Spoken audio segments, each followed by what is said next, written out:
All right, so hello and welcome to Virtual Open House. My name is Samantha Haney and I will be your child's English teacher this year. So, the first thing I wanted to start off with is just how thrilled I am to be your child's teacher this year. It's certainly going to be a different type of experience, but it's also going to be a really worthwhile one. There's going to be so many opportunities to learn and grow and overcome obstacles. And at the end of it, I think they'll garner a lot of important lessons and values from this school year. So, just a little bit about myself. I have a bachelor's degree in American Literature from UCLA. I have a master's degree in English Education from Mercy College with certifications in both English and special education. And I teach both 7th and 8th grade English at the middle school. So, what should students be able to do by the end of 8th grade English? I get this question a lot, and I've included several bullet points in this slide with specific details. But overall, what they really should be able to do is read and analyze text, whether it's fictional or informational, and communicate their ideas, whether they're in writing or verbal. So, we're going to focus quite heavily on constructing an expository essay, using proper grammatical structure to communicate our ideas. We're going to focus on verbal arguments, being able to stand in front of a room and talk about your ideas in an effective manner.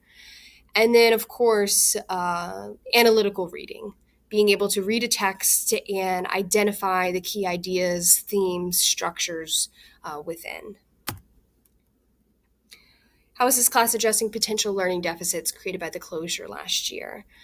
So I'm going to be doing a number of things. First, I've spent a lot of first quarter reteaching and practicing core curriculum from the previous year. I will continue doing that throughout the year. I will adjust pacing of lessons to accommodate for gaps. So, for instance, if I see that students are not comprehending a specific concept, I'll spend more time on that concept. But similarly, if I see that they've really mastered something, I'll move on to the next piece in our curriculum. I do have extra help hours on Mondays from 10 to 10:30.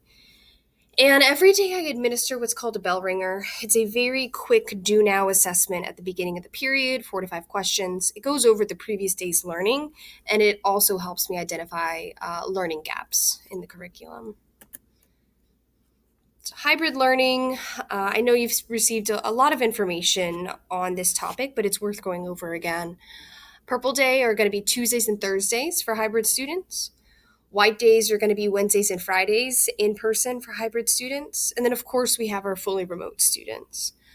When they're at home, on their home days, they'll be logging in through live Google Meet sessions following their normal bell schedule. So whenever 8th period would normally begin at 1:20, that's when they're going to be logging into this Google Meet.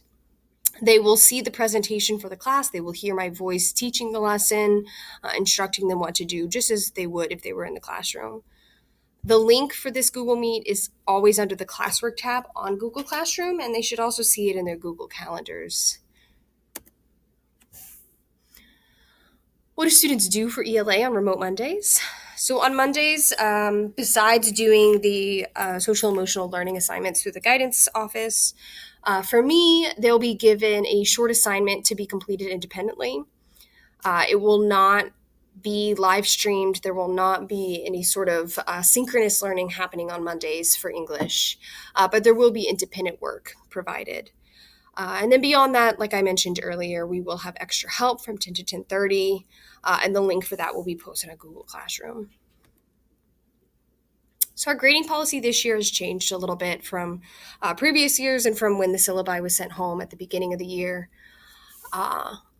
It's going to be broken into 4 categories. So quizzes will be worth 25% of their grade. There will be 4 quizzes administered per quarter. Classwork will be worth 30% of their grade. There will be 10 classwork assignments in the grade book. Participation will be worth 20% of their grade. This will be based on the completion of the daily bell ringers, whether or not they did them, and then based on them showing up to the Google Meets on their remote days. And then last but not least, we will focus on projects this year as opposed to long form assessments. And we will have 1 project per quarter. It'll be worth 25% of the grade. These are just a couple of sample assignments. This is what our bell ringer format looks like. And like a typical short writing assignment would look something akin to this. And again, these will be posted on Google Classroom. So contact information, I'm always available by email. That's probably the most succinct way to get a hold of me. Beyond that, I have set up a Remind for this class. I've also posted the instructions for signing up for Remind as a parent on Google Classroom. I'll show you that here in just a moment. I have a Google Voice number. This is not my cell phone number. It's just a number that I use specifically for work purposes. The number is listed there. You can either text or call this number. And then, of course, my classroom number is listed with the extension. Just be mindful that I'm not in my classroom for the majority of the day. So what I'll do is I'll check any missed calls, voicemails at the end of the day and get back to you.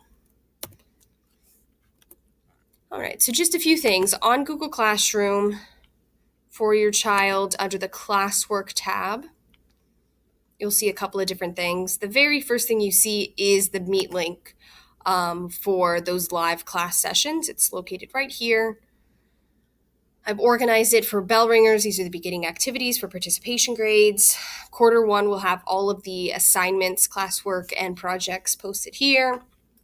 And then at the bottom is my contact information and instructions for signing up for Remind for this class.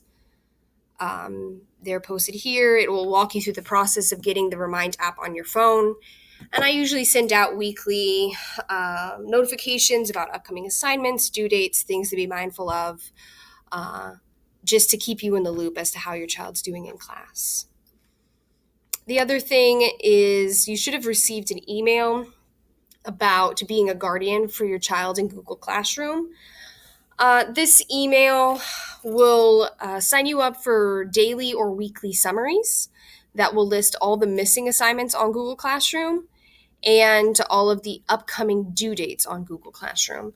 It's an automated list that the Google Suite sends out every week or so. And it's just another good way to keep tabs on what's going on in class and maybe what the students are missing work-wise. If you didn't receive an email about being a guardian for Google Classroom, just let me know and I'll get that fixed. Otherwise, that's it for us. Like I said, if you do have any questions, comments, concerns, I'm always available to talk. Just reach out to me via one of these contact manners and I'll get back to you. Have a great rest of your evening.